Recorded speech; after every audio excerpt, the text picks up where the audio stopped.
Yeah!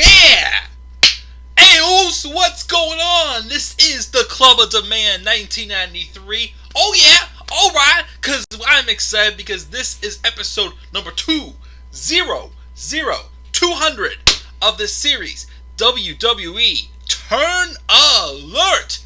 And it's not paranoia, it's the Usos!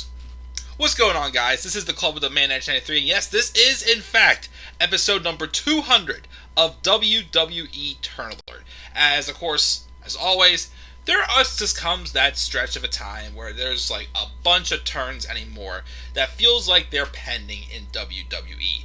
Especially, with them really letting go anymore of the whole, face and heel dynamic. NXT is how many heel-on-heel feuds, I can't even tell anymore who's the face and who's the heel. The gimmicks, the dynamics are just so off these days, as I've said how many times. Then there's some that just, I keep feeling it's like, is this full-on heel? I still don't know. I cannot tell. Recently, though, I think even though I don't think he's still 100% full-on heel, because the whole Jimmy Uso.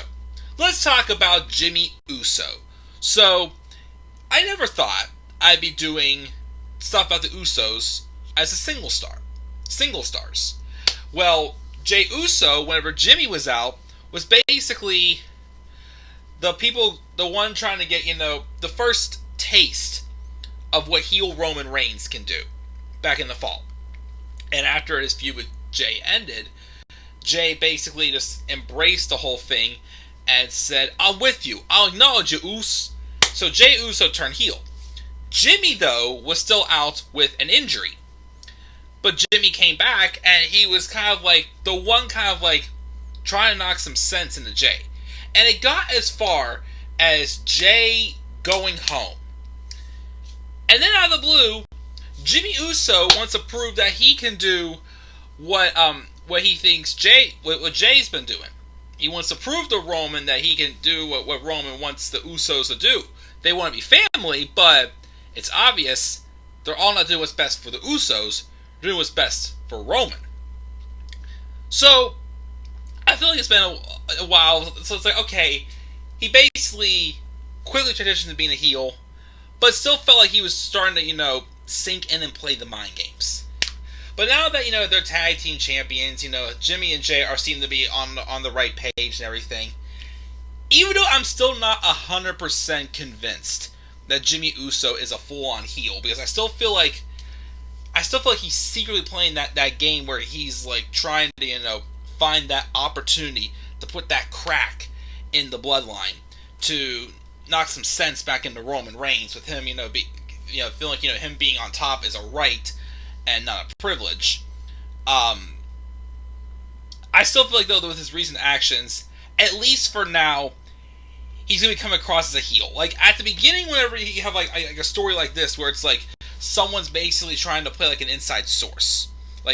Trying to, go a different route to beat them, in a different way. Kind of even though the feud just crumbled after this, but kind of when Randy Orton turned heel and joined Bray Wyatt in 2016. At first, it was obvious, what it was doing. But then it's they slowly veered away, and he felt okay, he was a part of it. He felt like he was in the zone with this whole, story with him joining the Wyatt family. That's what it feels like now with Jimmy Uso. First, it's he feels like he's just trying to, sneak in there and try to, pull some strings. Now, either he's not pulling strings, or he's pulling strings good and really covering it up. So that's why I've gone ahead and say Jimmy Uso is a heel. Aside from the storyline, though, quite personally, I like the Usos better as heels. I mean, yes, they're fun, excellent on the microphones. Again, this new, swagger type gimmick they've had since they dropped the face paint in 2016 and whatnot has been just a big career resurgence for them for sure. Even though they're still fun as faces, I still feel like there's just something about them as heels that just really click. It rolls. I love it because of, that rap battle with the New Day, when they feuded in 2017, had that very classic of a feud, especially that Hell in a Cell match. And again, that rap battle. Remember, my favorite line still of that whole thing was this, "Hey, Big E, let's just keep it PG. You know what's good. Just don't get all rated R like your boy Xavier Woods." Still awesome. I still remember popping for that. But yeah, the story, we'll see where it goes. I don't know, again, if the Usos are ever going to turn on Roman Reigns. Quite frankly, what I kind of want to see happen, because I've heard rumors that Naomi has quietly moved over to SmackDown, hasn't been shown yet. I'd say draft Naomi to SmackDown, since the draft was to be right after SummerSlam, and have her feud with Bianca Belair. If they want to have Naomi turn heel and take the title from Bianca Belair and basically be like the female version of the Bloodline, yo, let's go. I mean, I feel like they missed the mark on Raw. Naomi could have been like the female portion of the Hurt Business on Raw if they wouldn't have broke up the Hurt Business for no apparent reason, who knows why. But there is some potential with this. I mean, there's a lot of potential with this. But yeah, Jimmy Uso being a heel was going to happen. And I still feel like, though, eventually, if they are going to, crack the bond between the Usos and Roman, Jimmy Uso is going to be the one to successfully pull the strings, I feel like.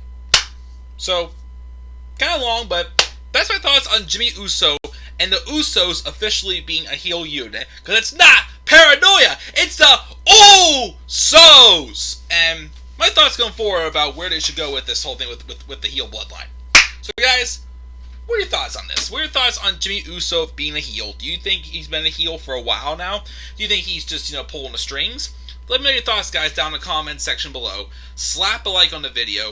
Subscribe for more content on my channel. Follow me on Twitter at DemandAirboy93. Maybe only 200 episodes, guys. We've done a lot. But guys, stay tuned for many, many, many more WWE Turn Alert.